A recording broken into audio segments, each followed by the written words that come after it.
সুন্দর নির্বাচন করার জন্য কেপেবল। আমরা সবাই আগ্রহী। আগামী 12 ফেব্রুয়ারি একযোগে অনুষ্ঠিত হবে গণভোট ও জাতীয় সংসদ নির্বাচন। এই মুহূর্তে দেশ জুড়ে বইছে নির্বাচনী আবহাওয়া। এরই মধ্যে নিজেদের জয় নিশ্চিত করতে মাঠ ঘাট চষে বেড়াচ্ছেন বিএনপি, জামায়াত, এনসিপি সহ বিভিন্ন রাজনৈতিক দলেরও স্বতন্ত্র প্রার্থীরা। 2026 সনের ফেব্রুয়ারি মাসের 4 তারিখ বিকালবেলায় ভিডিও করছি। প্রকৃতি যদি প্রশান্ত থাকে, মহান আল্লাহ রাব্বুল আলামিন যদি তার সময়ের যে চাকা এই বাংলাদেশের ক্ষেত্রে স্বাভাবিকভাবে তিনি পরিচালনা করেন,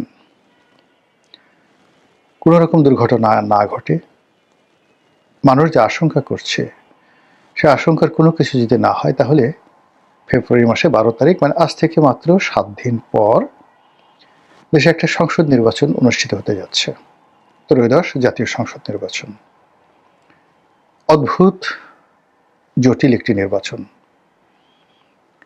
নির্বাচন একই সঙ্গে গণভোট, নির্বাচন একই সঙ্গে কনস্টিটিউশনাল অ্যাসেম্বলি। এই নির্বাচন একই সঙ্গে জাতীয় সংসদ নির্বাচন এবং জুলাই আগস্ট সনদের যে বাস্তবায়ন, সেই বাস্তবায়নের ম্যাগনা কার্টা। কোনটি আগে? জুলাই সনদ আগে, হানা ভোট আগে, সংবিধান সংশোধন আগে, নাকি সংসদ গঠন করে সরকার গঠন আগে? এগুলো নিয়ে রাজনৈতিক দল যারা স্টেক হোল্ডার রয়েছেন তারা এখন পর্যন্ত কোনো প্রশ্ন করছেন না। ওদিকে যারা নির্বাচনের আয়োজক তারা স্পষ্ট বলে দিয়েছেন যে এই কাজ আগে সমাপ্ত করতে হবে, তারপর সরকার গঠন কিংবা তারপর পার্লামেন্ট মেম্বারদেরকে শপথ গ্রহণের পরে যে ক্ষমতা দেওয়া হয় তাদেরকে, পার্লামেন্ট অধিবেশন, সেই জিনিসগুলো হবে। মূল ব্যাপার হলো যে পুরো নির্বাচনকে কেন্দ্র করে বিভিন্ন পক্ষ বিপক্ষের যে কথাবার্তা, সেই কথাবার্তার কারণে নানা রকম আতঙ্ক ছড়িয়ে পড়ছে। আর এই কারণে নির্বাচনের মাত্র 7 দিন আগেও কোথাও কোনো স্বস্তির বাতাস নেই।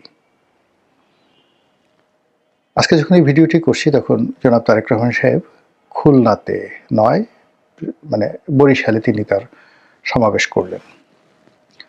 তো বরিশালের যে বেল পার্ক নামকরা রাজনৈতিক ময়দান, সেখানে তিনি বক্তব্য দিয়েছেন। আর তার বক্তব্যের মধ্যে একটি কথা এসছে যে তিনি গুপ্ত সংগঠন স্পষ্টতই জামাত শিবিরকে লক্ষ্য করে বলেছেন যে তারা গোপনে 2 নম্বর বা নকল ব্যালট এবং নকল সিল, ব্যালটের সিল মারা যে সিল, এটি তৈরি করছে।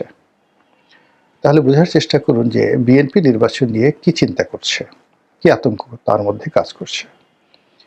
অন্যদিকে জামাত সরাসরি কোনো কনস্পিরেসি থিওরিতে তারা যাচ্ছে না। তারা কেবলমাত্র বিএনপিকে টার্গেট করে যেটা বলার চেষ্টা করছে যে বিএনপি যেভাবে সুখ স্বপ্ন দেখছে নির্বাচনে জয়লাভ করার, সেই ব্যাপারে জনগণকে সতর্ক করার জন্য জামাত বলার চেষ্টা করছে যে তারা অতীতে যখন ক্ষমতায় ছিল 2 হাতে টাকা রোজগার করেছে, চাঁদাবাজি করেছে, জুলুম করেছে, জাহেলিপনা করেছে, জালেম হয়েছে। আর গত 17 মাসে বাংলার যত অনাথ সৃষ্টি পথে ঘাটে মাঠে সব বিএনপি করেছে। ক্ষমতায় না গিয়ে তারা যদি এই কাজ করে, ক্ষমতায় গেলে তারা কি করবে? কাজেই তাদেরকে ভোট দেবেন না, আমাদেরকে ভোট দিন। এই যে প্রচার এবং প্রোপাগান্ডা, সেই প্রোপাগান্ডার মধ্যে আওয়ামী লীগ নেই, শেখ হাসিনা নেই, আওয়ামী লীগের ভোটও নেই। অনেকে অবশ্য চেষ্টা করছেন যে আওয়ামী লীগের ভোটারদেরকে প্রলুব্ধ করার জন্য। মির্জা ফখরুল থেকে শুরু করে অনেক যারা নেতৃবৃন্দ রয়েছেন, যাদের এলাকাতে নির্বাচনের ময়দানে বেশ প্রতিযোগিতার একটা পরিবেশ তৈরি হয়েছে, সেখানে আওয়ামী লীগের ভোট অপরিহার্য হয়ে পড়েছে। কিন্তু আমার জানা মতে হাতে গোনা 4-5টি বা 8-10টি সংসদীয় আসনে বিএনপির যে প্রার্থী, সে জয়ের ব্যাপারে বা পরাজয়ের ব্যাপারে ভীত সন্ত্রস্ত। বাকি যারা আছে সবাই নাকে তেল দিয়ে ঘুমোচ্ছে, ফলে তারা মনে করছে যে এখানে আওয়ামী লীগের ভোট দরকারই নেই, তারা এমনি হেসে খেলে বিজয়ী হবে। তো সেই ক্ষেত্রে 2026 সনের ফেব্রুয়ারি মাসে 12 তারিখে যে ত্রয়োদশ সংসদ নির্বাচন হচ্ছে, সেখানে আসলে কি হতে পারে, প্রথমত কি হতে পারে। আবার যে বক্তব্য, আমি আবার যে সিক্স সেন্স দিয়ে যেটা চিন্তা করছি সেটা আবার আপনাদেরকে একটু স্মরণ করাই দেই, যে কথাগুলো গত 17 মাসে বলেছি। সেটি হলো যে নির্বাচন চমৎকারভাবে অনুষ্ঠান করানোর জন্য একটি রাষ্ট্রের যে শক্তি দরকার, সামর্থ্য দরকার, আইন শৃঙ্খলার যে উন্নতি দরকার, প্রশাসন যন্ত্রের যে তাগদ দরকার, এটি এখন বলতে গেলে শূন্যের কোঠায়। এখানে সবকিছু চলছে সুন্দরভাবে যদি পরিস্থিতি স্বাভাবিক থাকে। আর যদি পরিস্থিতি অস্বাভাবিক হয়, এ রাষ্ট্রে এই সমাজে আপনাকে আশ্রয় দেওয়ার, প্রশ্রয় দেওয়ার, আপনাকে রক্ষা করার কোনো উপসর্গ নেই। এখানে ডক্টর মোহাম্মদ ইউনূস থেকে শুরু করে একেবারে প্রান্তিক জনগোষ্ঠীর একজন অসহায় মানুষ মবের কবলে পড়লে বা যে কোনো বিরূপ পরিস্থিতিতে পড়লে তিনি অসহায় হয়ে পড়বেন। আইজি সাহেব, সেনাপ্রধান থেকে শুরু করে প্রধান বিচারপতি, কেউ নিরাপদ নন এই বাংলায়। এরকম একটা আইনের শাসন। তো এই আইনের শাসনের অবস্থার দিকে বিবেচনা করলে একটি সুষ্ঠু, অবাধ, নিরপেক্ষ নির্বাচন হওয়াটা নিঃসন্দেহে এখানে এতটা অসম্ভব একটা বিষয়, যেটি একটা সুয়ের পেছন দিয়ে যদি উট ঢুকানো হয় সেরকম। এই কথাটা গত 17 মাস ধরে বলে আসছে। দ্বিতীয়ত যেটা আছে যে যদি এই নির্বাচন হয়, এত কিছুর পরে নির্বাচন হয়, একটি দুর্বল ঝুলন্ত পার্লামেন্ট, দুর্বল সরকার, সেই সরকারের উপরে অসংখ্য চাপ, অর্থনৈতিক, সামাজিক, রাজনৈতিক চাপ, এবং সেই চাপ মোকাবেলা করে সেই সরকার 6 মাস সুস্থভাবে সরকার পরিচালনা করবে, এটা কোনো রাজনীতিতে অলৌকিকত্ব ঘটার সম্ভাবনা নেই। মানে এখন নির্বাচন হওয়াটার ক্ষেত্রে যদি বিন্দু পরিমাণ সম্ভাবনা থাকে, নির্বাচনের পরে যে সরকার আসবে তাদের পক্ষে এই বাংলায় একটি সরকার পরিচালনা করা সেই বিন্দু পরিমাণ সম্ভাবনাও থাকে না। এটা হলো বাস্তবতা। কিন্তু তারপরে হচ্ছে। কেন হচ্ছে? এর কারণ হলো আপনাকে যদি চট্টগ্রামে যেতে হয়, আপনাকে হাইওয়ে দিয়ে যদি যেতে হয়, তাহলে আপনাকে কুমিল্লা পার হতে হবে, দাউদকান্দি, কুমিল্লা, ফেনী, হাইওয়ে দিয়ে এই জায়গাগুলো, স্টেশনগুলো পার হতে হবে। নৌপথে যেতে হলে আপনাকে অনেকগুলো স্টেশন পার হতে হবে। আমাদের যে সময়, এটা তো থেমে থাকে না। গত 15 বছরে নয়, স্বাধীনতার পরে আমরা যে ভুলগুলো করেছি, প্রত্যেকটা ভুলের দায় আমাদের এই জনগণকে পোহাতে হয়েছে। এবং যারা অন্যায় করেছেন, সিঙ্গেল একজন লোক আপনি খুঁজে পাবেন না যে পৃথিবীতে রাজনীতির অঙ্গনে অন্যায় করেছেন সেটা 1954 থেকে আজ অবধি, আর সেটার দায় পরিশোধ করেননি, দুর্ভোগ দুর্দশা পোহাননি, এরকম কোনো সিঙ্গেল লোক নেই। কাজেই অতীতে যারা অন্যায় করেছেন, সেটা 71-এ জামাত কিংবা বিভিন্ন সময় রাষ্ট্র ক্ষমতা থেকে বিএনপি, সেই দায় মোচন না করা পর্যন্ত কখনোই তাদের কপালে ভালো কিছু জুটবে না। এটা হলো প্রকৃতির নিয়ম। দ্বিতীয় নিয়ম হলো, একবার যদি রাজনীতি থেকে ব্যাকফুটেজে চলে যায়, সামনে আসার সম্ভাবনা নেই বললেই চলে।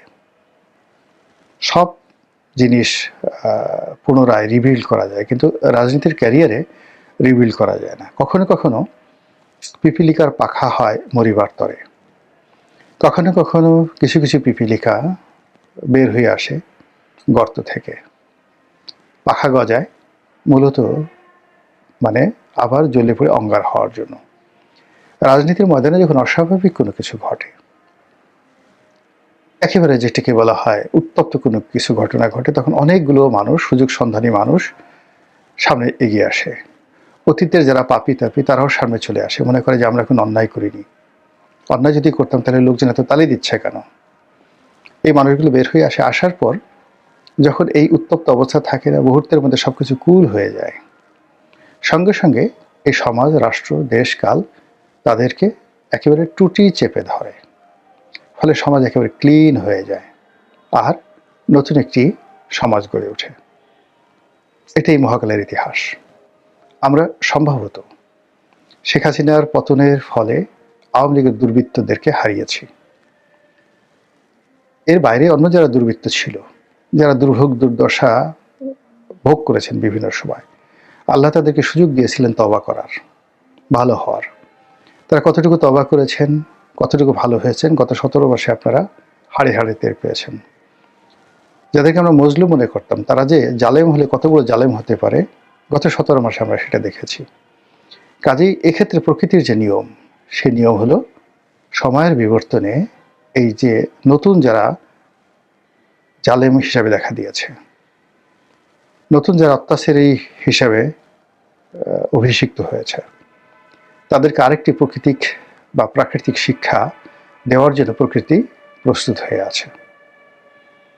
তো সেই দিক যদি আপনি বিবেচনা করেন, 12 তারিখ অবশ্যই তো আমাদের জীবনে আসবে। কিভাবে আসবে একমাত্র আল্লাহ রাব্বুল আলামিন জানে। কিন্তু যদি নির্বাচনের যে স্বাভাবিক গতি, এই গতি অনুযায়ী চলে, তাহলে আমাদের দেশে যেটি হয়, হঠাৎ করে একটা ঘটনা ঘটে।